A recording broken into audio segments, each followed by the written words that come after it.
All right. Well, here we are again, New South Christians.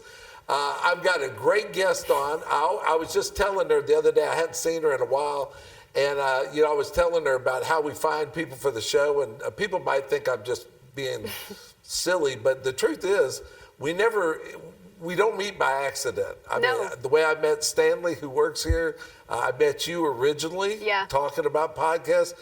God's way is always perfect, and I don't know. Sometimes I can't believe I'm sitting in here doing it. We're almost at 20 episodes. Wow. And so, that's I awesome. know it's been awesome. So anyway, today we've got a great guest on. I'd say she was one of the founding inspirations. Her name's Jessica Meers. She's got a great story I can tell just from what little we've talked. So we're going to get busy talking about it. I'm going to let her introduce herself right now, and then we'll get going. So go for it. Well, thank you. Thank you so much for having me on here. And absolutely. I love this podcast that you started. It's such a great platform just to talk and have open conversation with. But yeah, like you said, we met, what was it, about 2-3 years ago probably? I guess, I don't know. It just seems like, well, the pandemic made everything weird. So it's kind of like, it's kind of hard to, we met when? Pre-pandemic, current pandemic, post-pandemic. I mean, it's a defining moment. So, I just run into you randomly, but always it seemed the right time.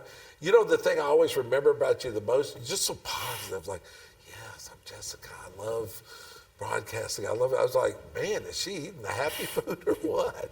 So that's why as soon as I saw you the other day, I just like turned around, walked away, and then I thought something just spoke to me and said, well, what the heck? Why are you not having her on the podcast? I'm like, let's do it. It was just meant to be, Yeah, exactly. That's what I'm saying. So introduce you. Who are you? Well, I'm Jessica, and I also go by Positively Jessica on social media.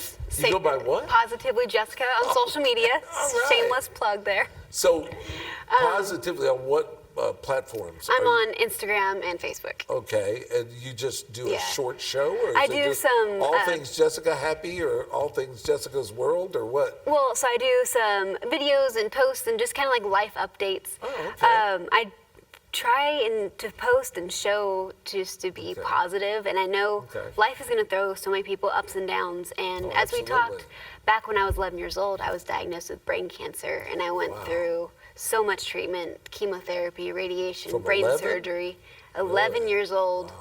And at the worst point of my treatment, I dropped down to 46 pounds. Jeez, and I even collapsed. 46, yeah, that's, ooh. It was really rough on my body, but I always had these 3 rules. I said, keep your faith, have your fun, and you need to fight. That's it, faith, fun, and fight. Keep your faith, have your fun, and fight. And fight. Okay, I like that. So everybody is going to go through their hard times in life. That's just destined to happen. Absolutely. You're on your journey of life, and there's going to be speed bumps. You're going to go ups and down big hills. And yes, have your times be negative, but don't carry that negativity throughout your life or sharing your negativity with someone else. It is not that hard to smile, even if it's during a hard time. But smiling and being positive will make that hard time that much easier. So what's it like, 11, help me out. What grade am I in at 11? I'm a little far removed from that. So that was 5th grade. Wow. That had to be rough, because did you go through like chemo, like hair loss, the whole thing, or are we talking? Yeah, I went through all the stages of cancer, as you could say. My treatments were so potent that I did lose my hair. I looked like Mr. Clean at the time. It's true. I'm sorry. But you gotta laugh. I know, but you laugh, but you think, I always picture those, what's the organization in Memphis? It's St. Jude's. Yeah. And they show those tear-jerking commercials, and you see those little kids. And also my niece worked, she doesn't now, but she used to work at Vanderbilt intensive child care, where they were at the last stages of either life or hopefully surviving. And she finally couldn't do it anymore. So now she teaches at Vanderbilt. She said, I mean, it just drains you totally to be around young people. Yeah. So to have you sitting here telling me you were one of those people, I'm picturing St. Jude's, the little bald head kids and stuff, and just how heart-wrenching it is. I mean, I want to cry, and I'm watching TV, and I don't know these people, but I'm just like glad there's an organization dedicated to it. So. Yeah, it's wonderful, and St. Jude does a lot of great work. And I love the research and the movements that they're making in moving forward in pediatric cancer research and treatment, and just because it's very underfunded and a lot of people don't know.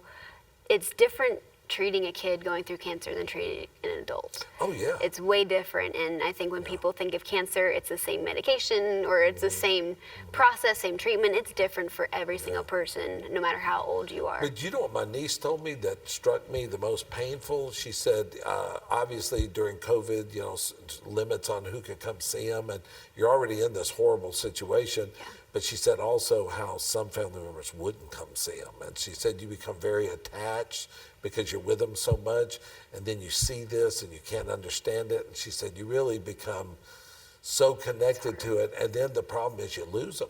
Yeah. Not everybody lives. There isn't a miracle waiting for you around every corner. And she said you absorb it, and you can only absorb so much. Yeah, it is definitely very difficult to be around, and I know it's hard. So I was treated at Vanderbilt, and they had, depending on what floor, what level of intensity you're at, there's times when I could only have 1 to 2 visitors at a time to visit you.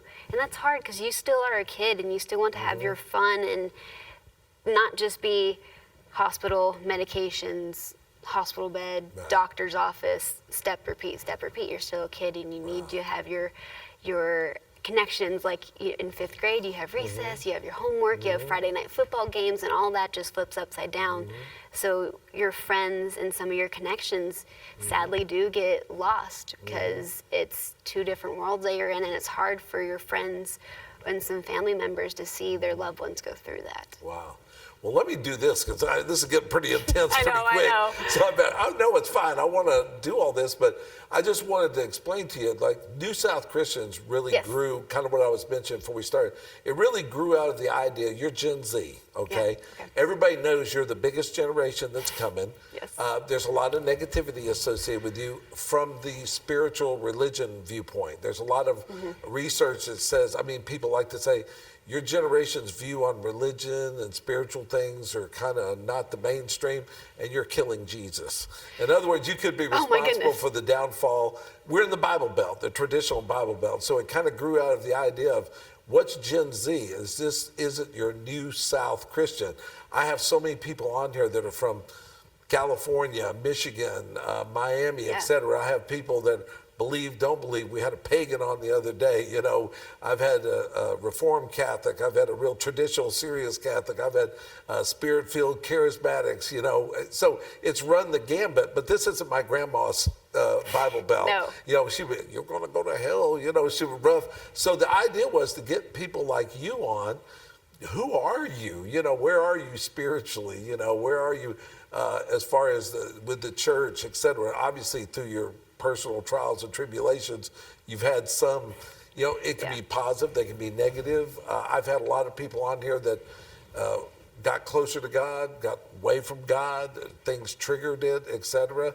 And then, we just kind of went from there. People talked about heaven and hell. How did the pandemic, suicide, here, let me do this one real quick. Yeah. And this isn't putting you in pressure, but almost, I'd say 99% of the people that have been on here talked about anxiety, depression, and suicide. 2 have attempted, 2 have been institutionalized. It's just crazy. And then I realized I don't really know the people in front of me. I thought I was a pretty open-minded teacher, and I connected with my students. And I learned more in 35 minutes of doing this podcast than I have in 35 years of teaching. Wow. So that kind of gives you an idea of where we're going. So it does. Wherever you want to go with that and share is fine with me. So I feel like you want to talk about heaven and hell, you want to talk about miracles, you want to talk about whatever. It doesn't matter to me. Well, and I feel like there's just so many things to talk about. I think there's such great conversations within Gen Z, and then like you said, with heaven and hell and miracles, and boy, do I have stories on that. And so any direction suicide you want to anxiety. go. Okay. Sounds like you're loaded. Just I'm loaded. Okay, so I think first off, like you're saying Gen Z is definitely I feel like that's just been mainly in media nowadays. Whenever you go on social media or TikTok or whatever it is, there's always something about Gen Z, either positive or negative push towards it, right? It is very extreme because in the same research that I read about killing Jesus, which I think is very dramatic. I think so, too. There was another one that said, well, they're going to be the resurrection of right. Christianity now and ushering in the end times. Kind of like I went to the revival, the Asbury revival, when it happened a couple of years ago. It's the first spiritual revival I've ever been to. It was one of the most moving spiritual experiences I've ever been through. And most of the people in that hallway were Gen Z. And when I walked out there, I understood why this generation could be the Savior. So it's not black and white, right. Totally. And I just find it not fair. Yeah, I agree. It's I do hear a lot of people knocking Gen Z about Christianity or just the generation that's going to destroy the future, or whatever they say, whatever they want to lingo go they into have. a big service and listen to Brandon Lake and Elevation do praise and worship songs. So you get a 4-song rock concert, then I get a 35-minute sermon. And a lot of people said, and I thought I'd be curious what you think about this. They said, I want to go to church and have a relationship with God. I don't want to go and be talked to about God. I want to actually experience God. And there's a big stage up there of entertainment going on, and I'm out here with 1,000 people, and we're all kind of looking around, and I'm not experiencing God. Yeah. So. Yeah. It's interesting you brought that up because I was watching your other podcast, and I was like, ooh, I have a great answer, or I think this is a great answer, in my opinion.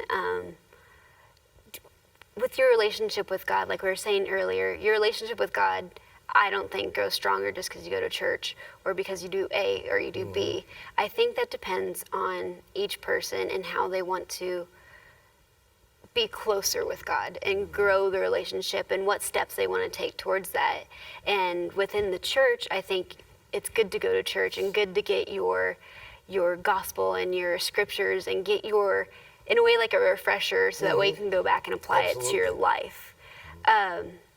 For me, in bringing more of my generation to church, or even kids younger than me, in elementary school even, to bring them to church and have them more motivated to go and actually be interactive in church, you always see there's and it's good they do bake sales and motivate kids by bringing pizza and bringing candy and stuff. To me, or having rock concerts or the Easter egg hunt this weekend. Absolutely. And that's great. And I know when kids are younger, they're not going to fully understand the impact that God can have in your life, especially if when you're younger, you don't go through trials and your journey through life yet, like older Gen X and older, because you guys have been through life and had your journeys, and you've been able to turn to God to help you through those situations. Sure. So younger kids, in a way, don't have a motivation or have that pull yet to go. So instead, we have food and pizza parties and Easter egg hunts to draw them in.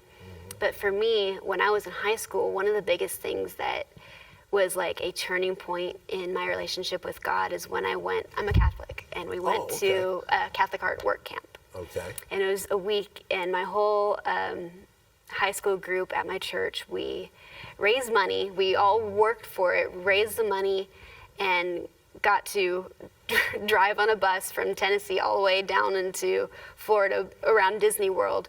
And we went to this school where the Catholic Art Work Camp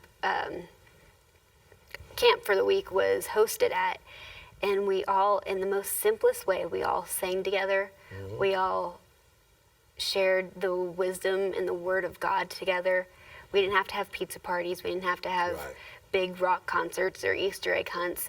We all did that at night, and during the day we would go out into the community and serve. If it was painting the homes or helping build schools, helping do service around the community that needed it. And like I said, at the end of the day, you come back and get to worship God and talk and connect with kids around your age. And for me, that was the biggest motivation, because you got to connect and you really just felt God working through you to do his work out in the community. Well, that's awesome. Well, since you've identified as a Catholic, I have to ask this question. And I talked to you a little bit about this before we started. I was driving to work today, and I knew you were going to be on, but I don't know anything about your spiritual choices or background. Yeah. But they just finished a huge study, because there's all these debates going on about what's happening with religion and spirituality, another code word for all kinds of stuff in America. Right. And they were talking about denominations where attendance is just dropping. Yeah. And Catholics were number one. It was like, wow. of the huge drop that's happening now, like 31% was from Catholic faith. The group that's not dropping was Black Protestants and Jews. Really? The Jewish faith. Wow, okay. They're pretty much that. seem to be happy, and everybody's where they are. And then some Christian evangelicals maybe dropped about 8%. But the number one issue, they said the reason why in the Catholic Church is the perception or the real view of how they've handled the issue of LGBTQ, the lesbian, gay, bisexual, transgendered issue. A lot of your generation, based on what I've read and researched, that is just a powerful arguing point, and they just seem to be very protective of people and their rights. So anybody who, it sounds like if the church handles it in what they view as the negative way, they're holding the church accountable and therefore choosing not to go. Not to go. Wow. And I don't know if I should share my strong opinion on that, because generally I don't share my opinion on here. So I guess since you're sitting over there, it's okay to ask. It's okay. That's fair. I'll throw the bomb to you, and you can handle it. What do you think about that? Well, I think there's just so much there. I'm not too sure, honestly, about the LGBTQ and how that incorporates and affects within the church. I think there can be multiple opinions and how that affects both sides of the party with that. As far as just people turning away and leaving the church, no matter what denomination it is, because there is multiple denominations that still people are leaving or changing over to. And I don't know, is it that it's the new age and technology is having influence on everybody? Because everybody is able to pull up their phone and just tune into church via live stream, or just go on social media and have their sermon or have their their daily dose of God for the day, because they're not having, back before iPhones and technology and stuff like that, you actually had to get out and go and experience and meet people face to face, and it's not that way anymore. Do you think that's probably part of it too? Part of it, but I got to be honest with you. A lot of the people that I've had on, and a lot of people that, I look at the research and stuff, they're really kind of ticked off at the church, it seems like, because it's 40% of your generation identify themselves as nuns, N-O-N-E-S. It means I'm spiritual, I'm not religious. Yeah. So I don't follow the doctrine of the Bible when it comes to God. God may exist, maybe he doesn't, but I'm spiritual. I'm over here doing crystals. I'm going for walks in the woods. I'm connected with nature. So that's 40%. That's the number one group. Wow. And I'm thinking, okay, so what's driven them away from the church? And a lot of them just don't feel connected to the way church is operating, and then they become very defensive about the issue of gays, et cetera. And I don't know, it's just really, I don't know, for me it was just kind of eye-opening. It is, because if you start looking at that, well, then what's the church supposed to do? Like, here's one thing I read. We came up with this idea. The modern church for Gen Z, like I always ask people, like I'm going to ask you, well, then how do you get people into church? Well, we looked at the Irish pub in England. It's a local pub. Everybody goes to it, men, women, and children. They don't discriminate. But you slowly listen to Irish music, share Guinness beer, and families get together, and then they slowly become a community, and they believe together. So the idea is the Gen Z church in the future is an Irish pub. And we just bring you in, and we indoctrinate you to the pub. So is that going to be the Jessica Meyer church down the road? What do you think? Oh, goodness. And by the way, I've had several young ladies on that they go to churches where there's women ministers, because the number of women leaving the church is like an all-time record, because a lot of women don't believe the interpretation of the Bible when it comes to women cannot lead or be an authority over men, that's been misinterpreted. And women have always, in everything I've read, have been the strongest spiritual backbone of every church. So nobody debates that. So the fact they're leaving in droves is not good. No. So I think, one, Gen Z... I don't know where you go from there. So I know. So I will say, I think Gen Z is the generation that's going to be the most, sadly, easily influenced generation. like I said, between technology, the media, social media, through music, through, like you said, the Irish pub example, people technically don't go to the Irish pub to think they're going to be conditioned to follow that. So the spiritual journey begins here. Right, and they don't know that, but that's a hard one, because I will, since being a Catholic. Well, for you personally, I mean, you haven't shared everything, and I don't know everything about you, but just what Lily, you shared out there in the lobby before you came out, said this woman's had some experiences in the last 3 or 4 years. So if anybody's been on a religious, spiritual journey, I'm assuming it's you. Right. Yes, so I will say that. Has it drawn you closer to the church? Has it drawn you away from the church? Well, so like I shared with you before, and I'll share on here. Obviously, I'm a cancer survivor, but about a year ago, I lost my mom to an aggressive form of colon cancer, and I watched her go through the treatment. She watched me go through treatment, and it was hard.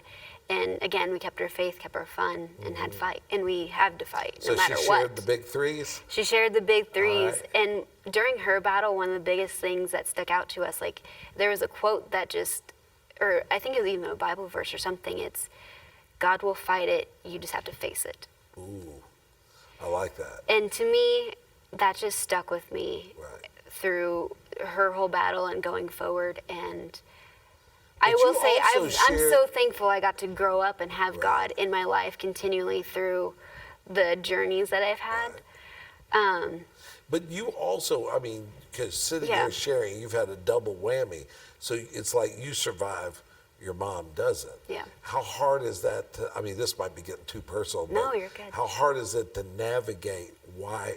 I'm starting to get emotional. No, I'm going to get emotional too. I'm going to have to be careful because I'm going to start tearing up. We didn't wear waterproof mascara. I know, I don't have makeup on, but it'll start coming. But I mean, how do you get the miracle when your mom does it? How do you balance that? I know. I mean, because I'm trying to think, because my dad passed away about a little over a year ago, but he was 96. He had a long life. Yeah. I prayed for him to go. I know he's a Christian. I know he's in heaven. I'm so excited for him. I saw the death care industry and the bad part of it. I had a lot of problems with it. Yeah. And so for me, but it also changed my life profoundly, and not in a bad way, in a very positive. Every day has been really a potential for joy and blessing every day. And I know it sounds like a cliche. No, it doesn't. But then sitting here, I was just thinking about you, but then your mom didn't make it. Did that spin you a different direction? So honestly, I don't think a lot of people look at it as the way we do. And I hate that she had to go through that. And, that's some people, and it's hard to find satisfaction in everything happens for a reason. And everybody asks why and what ifs, and I still have my whys and what ifs. Why did this happen? Why was it her, not me? Right. And it's hard to not ask those questions. It is. Yeah. Do you ever watch The Chosen? I know of it. I haven't started it yet. Like, I love to watch The Chosen, and one of the things on there, it's the life of Jesus, the 3 years of his ministry, and a young lady, he doesn't save her, but he raises another young girl from the dead. And of course, one of the disciples says, why not this woman that I love, but her? Right. So why? That's what I'm saying. How do you balance that on your spiritual tip and keep going? I mean, that is hard to, like you said, to try to balance, but also, to me, it's, again, everything happens for a reason, and that's hard to answer, and that might be those are some of the questions that we'll just probably even never know the answer to, which kind of stings. Okay, but let me ask you this as a more finish. I want to get to a positive place so I can quit tearing up. We'll get to a positive place, but I'm trying to dry over here. So and just to quickly, like we were saying, and I'll wrap that part up. But going through what I went through and what my mom went through, it's hard, and like you said, some of those, it's hard to honestly dwell on why her, not me, or why did this happen, and some people, it turns them away from their church, their religion, and from God, ultimately, and some people, it doesn't. It definitely pulled me. It pulled me in, just like you said with your dad, it pulled you even probably closer, so I think it's really, there's not 3 or 4 or multiple different directions to go when you face challenges in life. There's 2 ways. One to go further away from God and one to go closer to God. Some people turn to worshiping other things, which I'm not saying is bad, but some people turn to whatever seems more comforting to them because maybe it makes more logical sense. Right. Other people turn to God, and I think turning to God, you have more and you have a stronger belief when it comes to God because there's never an actual tangible thing right in front of you to believe. If it's miracles, if it's hard times, me going through treatment, mom going through treatment, the whole,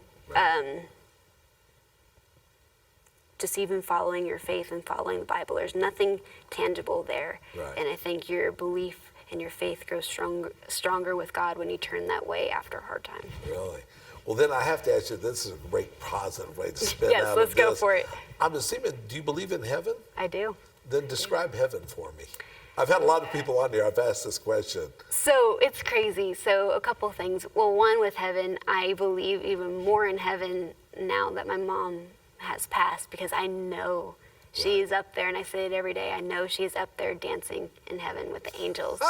I know it, and this gives me chills. Actually, before my mom passed away, because we knew her going into treatment, it was just going to be palliative care. Okay. And for her to have the last couple months to a year of her life left. And her and I, we talk to each other. I know people see, like in the cardinals, like that's always somebody that you're thinking of or they're thinking of you. That's like a sign. And I told her, I'm like, there's got to be a way that you and I can communicate when you pass. And we both looked at each other because there was actually a story my friend told me about how a butterfly landed on his shoulder once his daughter passed away. Right. And I told my mom, I'm like, let's do butterflies as our thing. And I can kid you not, I've always seen butterflies everywhere. During my hard times in life, there's a butterfly flies in front or actually like lands right next to me and stays for like 20 minutes. Wow. I don't find that a coincidence, and I know that's her up in heaven sending me down a sign, and I love that. But let me tell you real quick, my dad, my mom had a real hard time because obviously she was married to him for overwhelming majority of her life.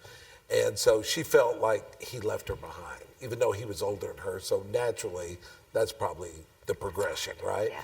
But now she's reached a point where you can talk about him freely and stuff. And I ask her sometimes, I said, well, what do you think Dad's doing right now? She says, I wonder, can they from heaven like look over and down and see us? And said, because sometimes I get the feeling he's looking down on us. But most of the time, I picture him just having conversations with former family members that have passed on and stuff. And he was always very social and doing stuff. So, but occasionally he'll walk over, and I always have this image of my dad looking down and going, "Okay, everything's okay." And it's just weird, but it's just I don't know. It's strange, but I think about it all the time. Well, and for me, it's very weird. I know, and I think that actually is what happens. And for me, I find it hard to believe that my mom would not be checking in every now and then, making sure she's okay. Exactly. And the family, but and like you said, like what does heaven look like for each person? And I think it's different for everybody because to me, I think heaven is ultimate happy place for that person when they do pass away and go to another life and they get to spend their time with God. Wow. And their ultimate happy place, if it's them being able to talk and communicate with their still loved ones down on earth, if it's them communicating with their family or just literally having a dance party up in heaven, I think that's the ultimate what heaven looks like. It's not an actual field of meadows and you're jumping through the flowers. Maybe it is for some people. Maybe it is, but I think it's the hills are alive. I think of the sound of and you're music. Like frolicking in the sunset. And honestly, That is probably for some people. I know my mom's up there dancing and with all the other dogs and family members and stuff. Well, that's awesome. Well, let me ask you this then. There's a book that I read during the pandemic that really had a profound effect on me. It's by a guy named John Bevere, and it's called Driven by Eternity. And what he basically is arguing is that there'll be different judgments when you pass on. One of your judgments is that we all have a calling. Like in Jeremiah, I knew you before you were formed in your mother's womb, and I knew the plans I had for you. It was to prosper you, whatever.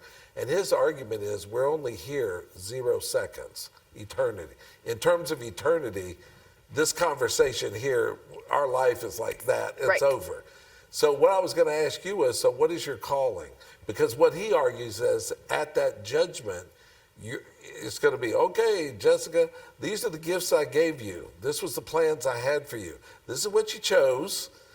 This is what I had for you. Now, did you follow? Yeah, you're going to be, I'm not saying that's going to determine whether you go to heaven or hell, but his argument is there's a different judgment for you that we're all going to be held to because we were made for a reason. Right. So do you know what your calling is? I feel like that's... Don't worry, I'm not judging you, so you're good to go. That's hard, and honestly, because you're young, you've gone through some intense things, but you obviously come out the other side, it seems at least to be pretty positive, so all of this is got to be part of something, so... I think that's well said. I think as far as calling goes, I think obviously, like I said, everything happens for a reason, and for my calling, I think I know the direction I want to go. I don't think I know completely the calling, and I don't know if everybody completely knows. Okay. You know, and I think it's a journey, a process, all kinds of stuff. Yeah.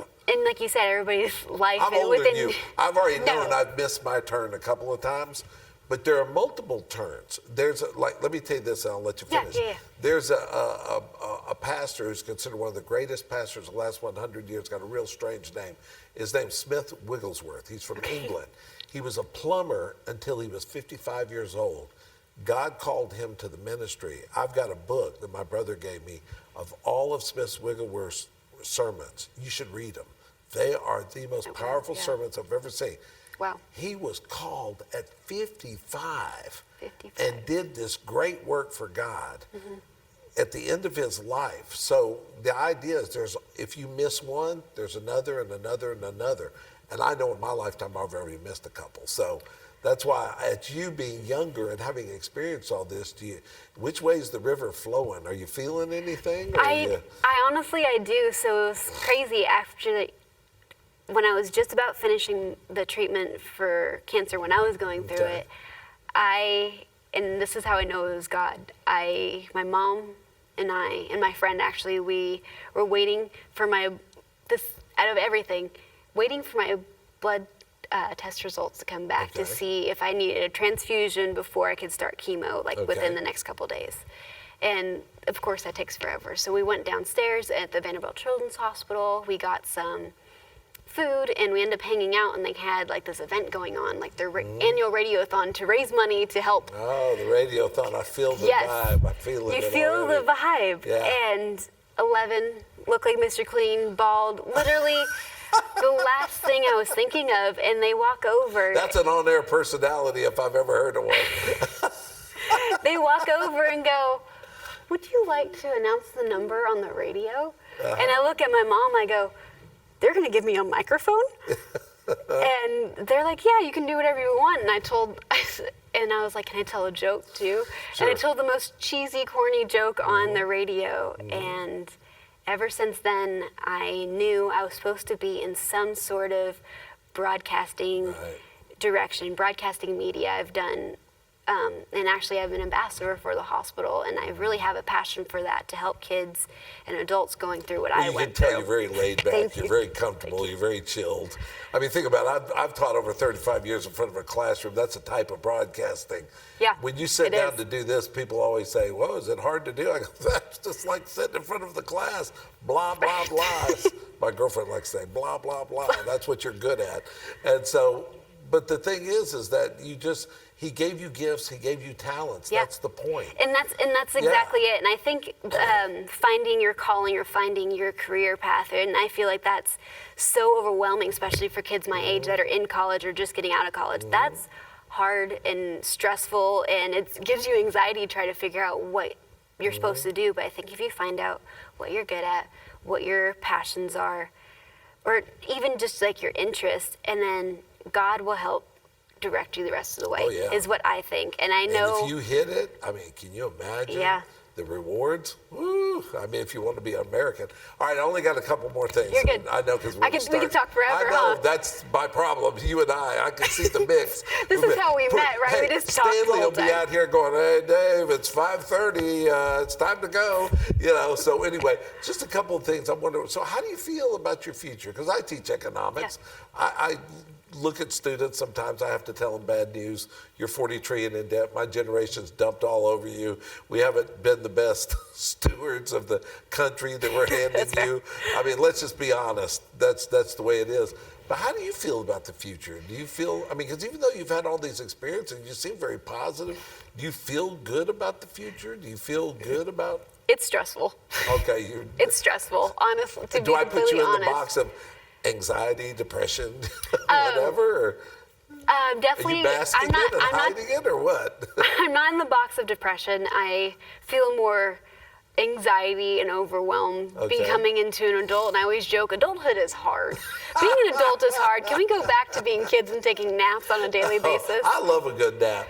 Tell me about it. I'm not gonna lie. And like you said, the future, it's hard, and it's going to be hard. And we all know that going forward into it. And again, being more positive is helpful, but also don't deny and push away what the negatives or what the hard part is going to be. Like you said, there's going to be debt. There's going to be who knows what the future holds, and that can be scary. And for me, I guess for each person, as you're growing up and getting out of college, try not to put yourselves in situations that are just going to make life and your journey even more difficult. So like for me, I want to graduate college and be debt free. I graduated from Ball State, and I was so thankful to take care of get the Tennessee Promise Scholarship. Sure. Yeah, absolutely. I always tell students the number one predictor of college success is your parents' income. It's not about whether our students are smarter or not as good as other people. It's really finances. It is. And it's what defines us. And it's sad it's that way. Part of that is my generation hasn't been a good steward for you. I mean, we're the wealthiest country in the history of the planet. We've had, I believe in God, so I think God has blessed our country in ways no other country on the earth has been. So why do we have kids without health care? Why do we have young kids down at St. Jude's that don't have money? Why do we have people that, are smart but can't go to the school of their dreams? I don't care. You can call me a socialist if you want, but I think it's been bad management. And I have a real problem with that. And I just think the burden of paying for it, the burden of these other things should not be what our young people should have to go through. Well, and I think it's hard because, like you said, there's so many other kids aren't getting the health care that they need, X, Y, and Z. And I think there's a lot of people that are definitely passionate about it, and it's good that we talk and people raise awareness. I raise awareness for cancer funding, and I think a lot of some people are just wanting to talk and get out the awareness, but actually, what are we doing? Yes. What are we doing? Yeah. I think there's more talk than doing, and I think that's where the rubber meets the road. And doing stuff and getting started, it's hard. I have a challenge with that too. I think everybody does, but to help the future with these obstacles that we're already facing now, what do we do and where do we start? Because we need to get going on to fix that. I don't know. Is that all faith, absolutely. you think? I agree with you. All right. So before we close, I always love to close on a positive. Give me a positive about Jessica Meyer. A positive. If I come back 3 years from now and I run into you again, I'll go, what's going on? What's going on? Yeah. Where are you going to be? You got this business you're doing? Yes, Are you going to finish your education? By the way, your slogan, I'm not going to see it on T-shirts and stuff, or hopefully, have faith, have fun, fight. Yeah, there you go. Positively, Jessica. Are you going to be a broadcaster? Or are you going to be on a, like your media platforms? You're going to work for the corporate world, or, I would like to actually have my own business and work for myself, because I feel like that's a big power of successful. Yes, exactly. I like that. Don't need to work for the man. By the way, that's one of the number one trends of your generation. I see that, yeah. And you're smart. I'm very biased. Thank you. Corporations, I have a real problem with them. Well, and I feel like, and it's a struggle, and that's the hard part, to go work for the man in the corporations, but also it's hard to start and get your business or whatever passion, whatever direction you want to go, just to start. But I think, again, just do it. Just do it. It's hard, and I struggle with that, but just doing it is a good thing. And like you said, I have my little eBay thrifting business on the side. All right. Also, does it have a slogan? Positively thrifty. Are you kidding me? I am not kidding. I'm not kidding. Everything. So have you copyrighted that, or is that slogan, or trademarked it? Patent pending. Patent pending. Okay.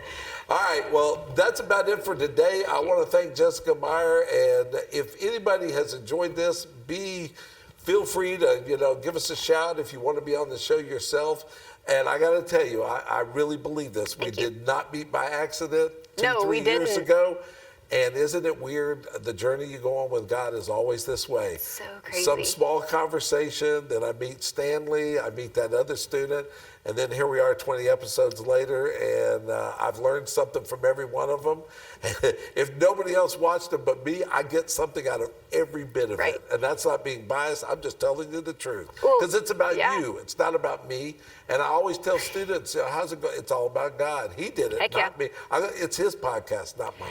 Well, and that actually leads me, I guess, for the final things I want to say is, it's crazy when you look at, you never guessed you'd be here today, doing what you're doing. I still don't believe I'm here. If you look back 6 months, a year ago. Exactly. And it's great, because when you do look back, you get to look back at all the things that you can be thankful for and grateful for, and all the things that God has put in your life. So I definitely recommend for everybody just to take some time and reflect, too. Sounds like a winner. All right, well, God bless you, and have a happy day. Heck yeah.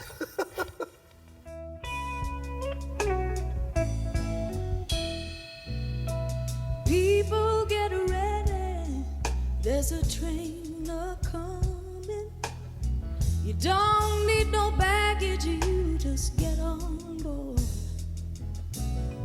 All you need is faith to it be so's a humming. You don't need no ticket, you just thank the Lord.